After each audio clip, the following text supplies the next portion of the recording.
Maymont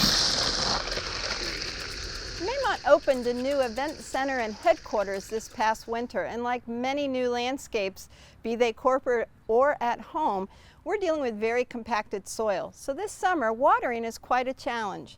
Now, in the past, we would use the screwdriver method and try to push it into the ground to see how deep it goes. And we've learned right now that it's going about as deep as the sod is before it hits the compacted soil. Also, we would use the old-fashioned water meter, and I can push this in just enough and it'll register that it's pretty wet, unfortunately, to the depth of the sod. We also, when we water, we use watering timers, and this way we know we're not going to be running the water if we forget about it on the other side of the property. But nowadays we can get very tech savvy, and watering can be as easy as just touching a button for it to come on, and you can even be across the world and control your irrigation systems.